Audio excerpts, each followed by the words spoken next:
দাদা ভাইরা, স্বভাব যায় না জাতের, না মরলে সে। দেখুন, আমি একটু অতীত দিনের কথা বলবো। এই যে ৭৩-৭১-এর আগের যে কথাগুলা স্মরণে এসে যায় আমাদের আচরণ অনুসারে, না বললে নয়। হয়তোবা কারো কিছু মনেও করার নেই, এ কারণেই কথাগুলি বাস্তব। যেমন ধরুন, পাকিস্তানের সময় ইস্ট ওয়েস্ট দুইটা পাকিস্তান মিলে একটা দেশ ছিল। এরা একটা বৃহৎ শক্তিশালী দেশ ছিল। এই দেশের কাছে ভারত আজনম আবহমান কাল অতীত হতে মাথা নত করে আসছিল। শেষ অনেক কথা দরকার নেই। শ্রীমতী ইন্দিরা গান্ধী, একটা ওয়ার হয়েছিল বোধহয় ৭২ ঘন্টা, যখন জাতিসংঘরে ধর্মের বাবা ডেকে এটা ওয়ারটা সমাধান করলেন, থামালেন। তারপরে শ্রীমতী ইন্দিরা গান্ধী চেষ্টায় থাকলো বাংলাদেশ থেকে শেখ মুজিবকে হাতে নিল। এক দিস্তা কাগজ ৬ আনা ৬.৫ আনা ইত্যাদি দিয়ে শুরু করলেন। বন্ধুরা আমার, অত্যন্ত অত্যন্ত বাস্তব কথা এগুলা।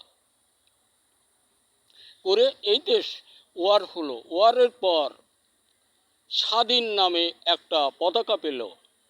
পতাকা উত্তোলনের ঠিক পরের দিন শ্রীমতী ইন্দিরা গান্ধীর ইঞ্জিনিয়ার ওই দেশে ট্রাক দিয়ে খুলনা টু যশোরের মধ্যে যত ইন্ডাস্ট্রি ছিল, এগুলা পাকিস্তানের জীবন ছিল তৎকালীন সময়ের, এবং সারা দেশ থেকে এইভাবেই খতিয়ে নিয়ে গেলেন। বলুন বন্ধুরা আমার, অনেক বড় বন্ধুত্বের পরিচয় শ্রীমতী ইন্দিরা গান্ধী করে গেলেন। আর এই বন্ধুত্বের সুলভপূর্ণ আচরণেই শেখ মুজিবুর রহমান সাহেব সপরিবারে মারা গেলেন। অতঃপর শেখ হাসিনা, হয়তোবা বোধ করি বিদেশ ছিল, তার হায়াত ছিল, স্বদেশে এসে নির্বাচনের ডাঙ্কা বাজিয়ে নির্বাচিত হয়ে গেল। এই মাঝের সরকারের কথা আমি পরে বলবো। নির্বাচিত হয়ে গেল, মাঝে সরকার এলো, এসে তারা নির্বাচনের মাঝ দিয়ে বা অনেক কায়দা কৌশল করে ক্ষমতায় গেল। গিয়ে কি করলো, এই কথাগুলি বলতে হবে। এবার নরেন্দ্র মোদীর সময়ের কথা বলি। প্রিয়াঙ্কা গান্ধী যেটা করছিলেন, এটা ওনার মধ্যে একটা মহত্বতা ছিল, এবং উনি সেটা ওনার দেশকে নির্বাচিত হয়েও আর এক হাতে তুলে দিয়েছিলেন। এই একজন মোটামুটি ভালো মনের মানুষ ছিল তৎকালীন সময়। যাক, তারপর এরা এই সংগ্রামের পরে এত কিছু করেও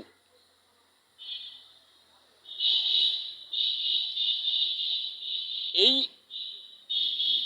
খালেদা বেগমকে, হাসিনাকে শায়েস্তা করার জন্য 10টা অস্ত্র দিছিল।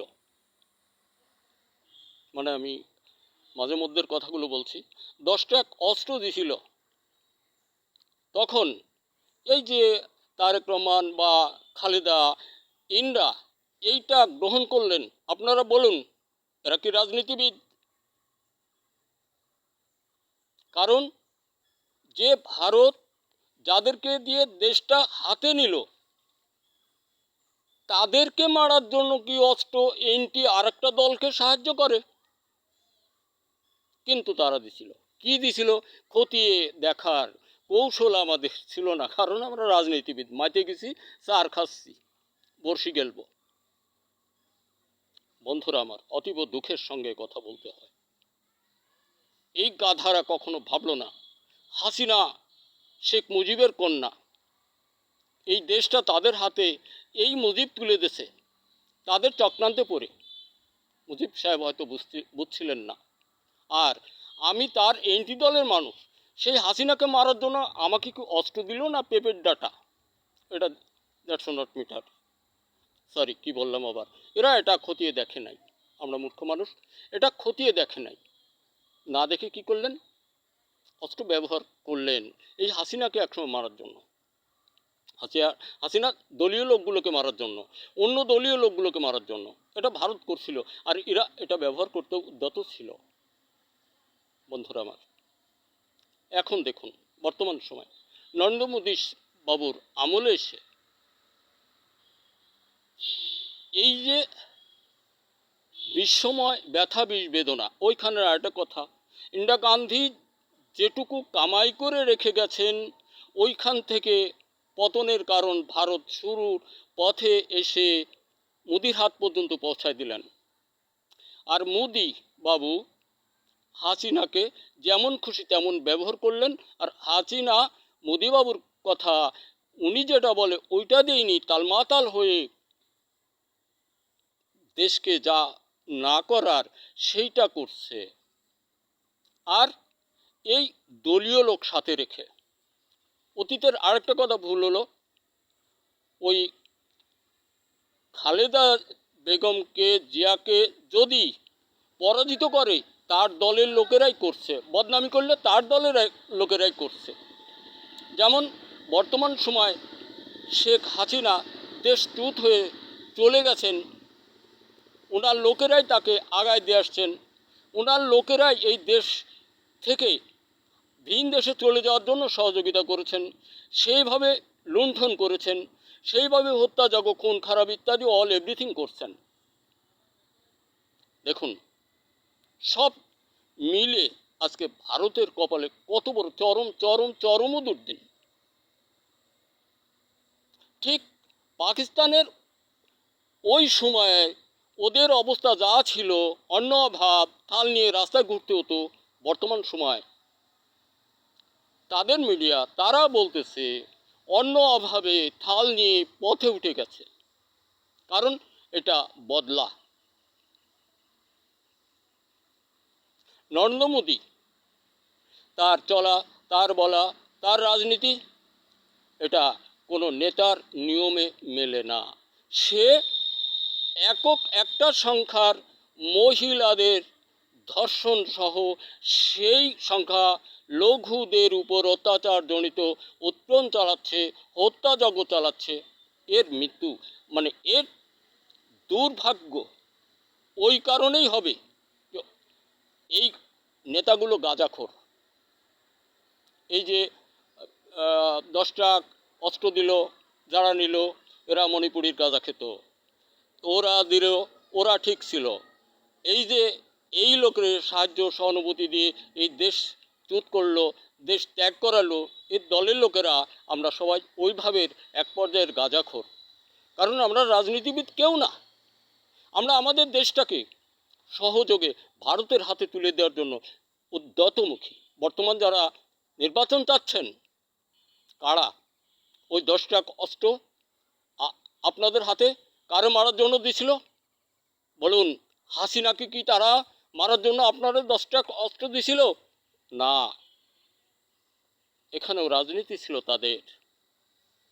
আপনি বুকা চণ্ডীর মতো এই অস্ত্রগুলো হস্তান্তর করেছিলেন।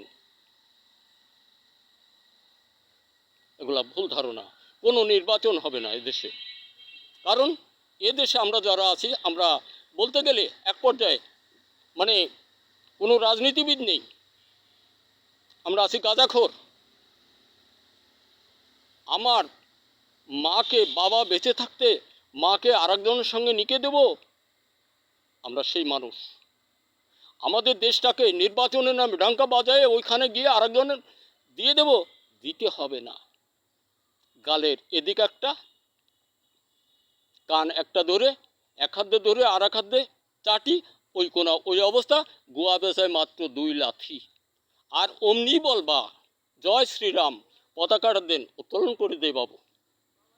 হুঁশিয়ার সার্বিক ছেলেরা, হুঁশিয়ার তোমরা কোনো বাজে রাজনীতির সঙ্গে থেকো না। তোমরা যেটা আনয়ন করেছো এদের হাত থেকে সংস্কারমূলক, এইখানে থাকো ডক্টর ইউনূস সাহেবের হাত ধরে। তোমরা দুর্বল নয়, তোমরা ভীরু নও। জেনে রাখো তোমাদের কারণে, তোমাদের পক্ষে, তোমাদের দেশ টিকাতে ওই সেই পাকিস্তানওয়ালা যুদ্ধে নামবে, চীন সহযোগ দেবে, যুদ্ধ করবে। বাংলাদেশ, চীন, পাকিস্তান এরা সম্মিলিত প্রচেষ্টায় বাংলাদেশটাকে রক্ষা করবে, ঠিক অতীতের পাকিস্তানের মতো। কোনো নির্বাচন হবে না। যারা নির্বাচন চাচ্ছে এরা জাতীয় শত্রু বাংলাদেশের জন্য। আমি এতটুকু বললাম।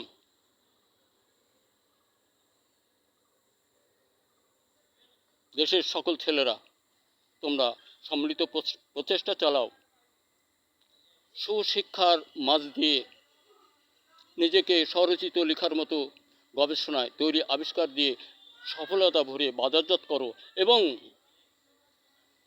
নিজের পায়ে দাঁড়াবার ক্ষমতা রাখো সংস্কারের মাঝ দিয়ে ডক্টর ইউনূস সাহেবের হাত ধরে।